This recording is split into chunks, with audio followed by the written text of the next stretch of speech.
όταν ήμουν εγώ παιδας και παίζαμε, ξέρω εγώ, γιατί και τότε είχαμε παίξει, θυμάμαι. Παίζαμε οχτάδες για τετράδες και κάπου εκεί. Πίστευες ότι στο μέλλον, τώρα π.χ. ότι θα παίζουμε τελικούς, δηλαδή, όχι, δεν το λέω για σένα, για μένα, δηλαδή πίστευες ότι τότε που, εγώ δεν ήμουν τόσο καλός, ήμουν πιο πίσω από τους υπόλοιπους. Πίστευες ότι στο μέλλον, δηλαδή, θα είμαι εγώ που θα πρωταγωνιστώ, ξέρω εγώ, σε τελικούς, με τελικούς. Δηλαδή, πίστευες ότι θα είχα αυτή την εξέλιξη? Πίστευα ότι θα είχες αυτή την εξέλιξη γιατί φαινόσουν από μικρός ότι είχες ένα ταλέντο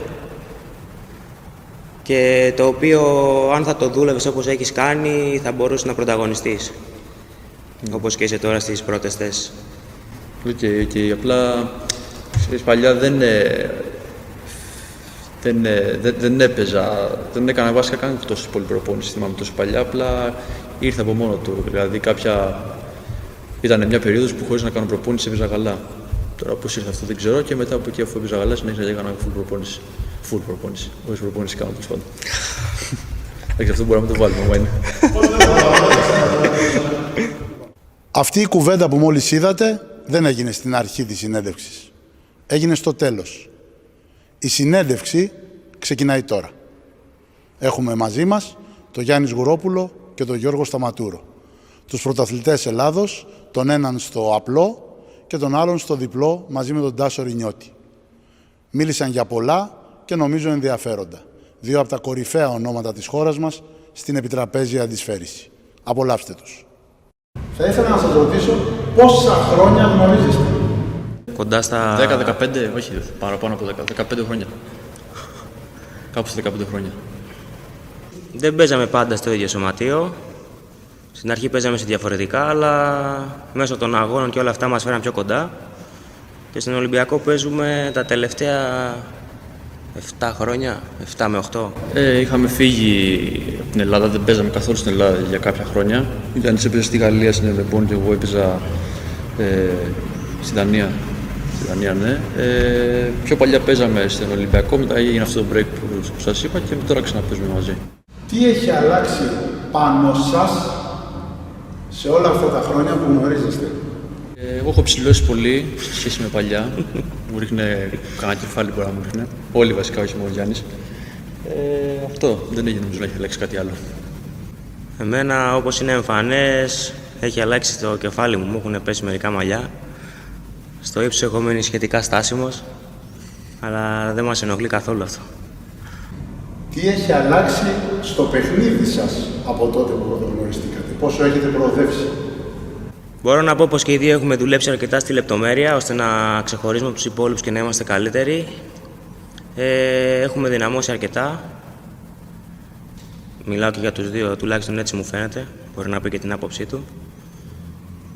Εντάξει, ο Γιάννης παλιά ήταν... Εγώ παλιά δεν ήμουν τόσο ανταγωνιστικός όσο ήταν ο Γιάννης στις πιο μικρές ηλικίες. Ξεκίνησα το πιο μεγάλο σε ηλικία. Ο Γιάννης ήταν πρωταγωνιστούσε από πολύ μικρός, από Παμπέδας, έως Πέδας και έφηβος βασικά. Εγώ ξεκίνησα να είμαι ανταγωνιστικός στα τελευταία μου παιδικά, στα πρώτα εφηβικά, κάπου εκεί. Από εκεί και πέρα θεωρώ ότι ήμουν αρκετά ανταγωνιστικός. Ήμουνα μέσα στους πρώτους, στα μετάλλια που λέμε, από έφηβος. Από εκεί και πέρα, χρόνο με το χρόνο, γίνομαι και καλύτερος. Μπαίνεις να αντιμετωπίσεις έναν αθλητή, ο οποίος ξεχώριζε από τα πολύ μικρά του. Τον έχεις δει να παίρνει τίτλους στο εξωτερικό, τον έχεις δει να στέφεται 4 φορές πρωταθλητής Ευρώπης σε μικρές ηλικίες, τον έχεις συμπαίκτη στην ομάδα όσον αφορά στο ρομαντικό και τον αντιμετωπίζεις σε μια διοργάνωση, σε έναν τελικό. Τι σκέψη περνάει από το μυαλό σου εν ώψη αυτού του τελικού απέναντι στον Γιάννη Σγουρόπουλο, τον 4 φορές πρωταθλητή Ευρώπης του παρελθόντος και τον 3 φορές μέχρι εκείνη τη στιγμή που μπαίνετε στο τραπέζι, συνεχόμενα πρωταθλητή Ελλάδος στο απλό? Αυτό καλό θα ήταν να μην το σκέφτεσαι ότι παίζεις αντίπαλος με έναν που είναι 4 φορές πρωταθλητής της Ευρώπης, γιατί άμα το σκέφτεσαι αυτό και μπαίνεις με αυτή την ψυχολογία μέσα, μόνο καλό δεν είναι. Αυτόματα σε παίρνει από κάτω. Οπότε όσο μπορώ προσπαθώ να μην βλέπω τον αντίπαλο, να μην βλέπω, δηλαδή, να μην σκέφτομαι ότι παίζω με τον Γιάννη και να προσπαθώ να παίξω το παιχνίδι μου και αυτό που μπορώ να παίξω. Πιστεύω αυτό είναι το κλειδί, ώστε να μπορέσει να βρεις ρυθμό και ψυχολογία, να το πιστέψεις ότι μπορείς να κερδίσεις. Ήξερα από πριν ότι θα είναι ένα πολύ δύσκολο μάτς, κυρίως επειδή ο ένας γνωρίζουμε τον άλλον πολύ καλά. Κάνουμε πολλά χρόνια μαζί προπόνηση. Ξέρω ακριβώς τις μπαλιές του και εκείνος αντίστοιχα ξέρει ακριβώς τις δικές μου. Κανείς δεν μπορούσε να είναι σίγουρος για το αποτέλεσμα. Προσπαθήσαμε και δύο για το καλύτερο, δώσαμε τον καλύτερό μας σε αυτό. Και στο τέλος επικράτησα πολύ ωριακά. Στο 3 όλα 7-5 που είχα προηγούμενα, ο Γιάννης πήρε time out και μπορώ να πω ότι σε αυτούς τους 3 πόντους μετά το 7-5 έπαιξε πολύ καλά.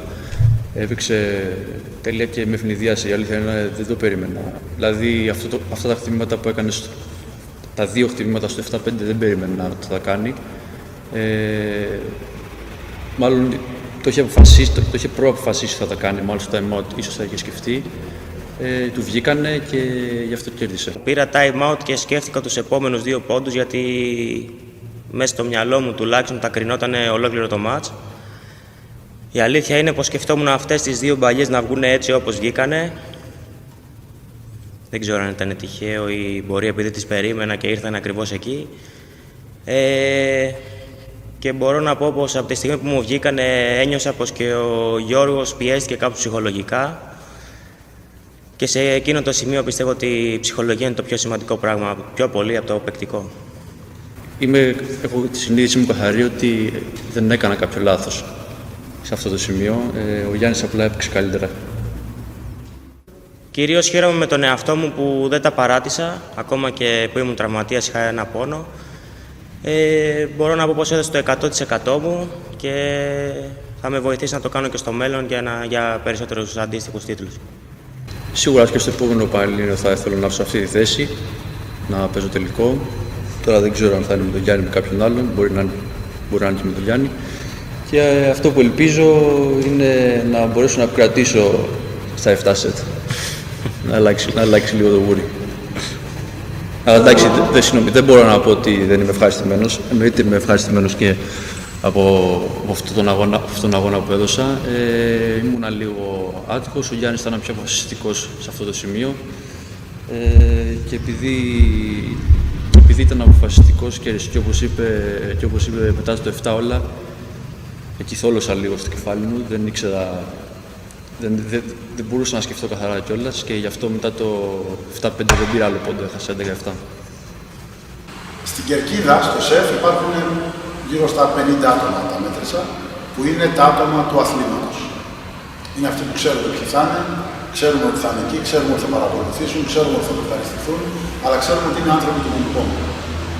Θα θέλετε να υπάρχει και κόσμος που δεν είναι του πινκ-πονγκ να σας βλέπει, να σας παρακολουθεί, να παίξετε και για άλλους, πιθανώς προσπαθώντας να φέρετε με το παιχνίδι σας και άλλο κόσμο μέσα στο πινκ-πονγκ.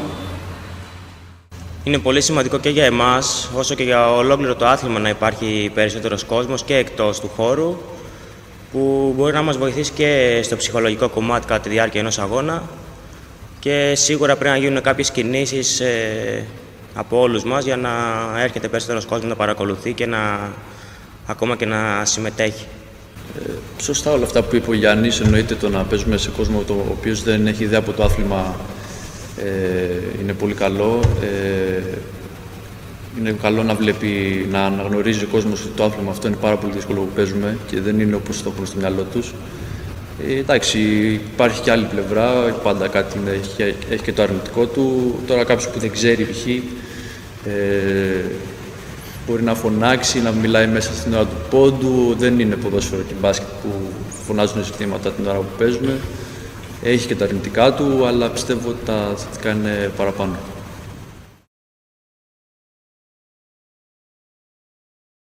Με τον Τάσο παίζουμε χρόνια διπλό.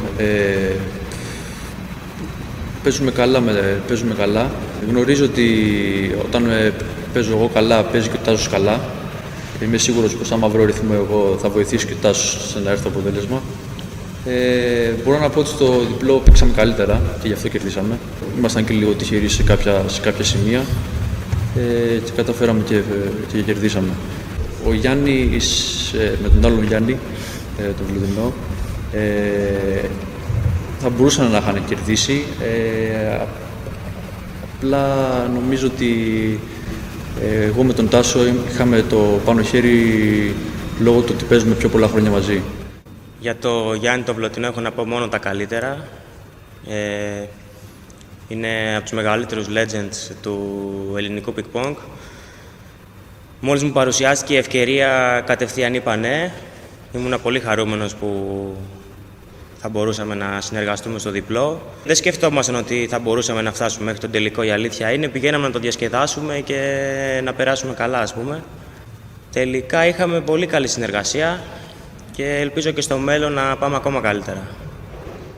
Το πιο σημαντικό για έναν αθλητή είναι να διασκεδάζει την ώρα που αγωνίζεται, είτε κερδίζει είτε χάνει.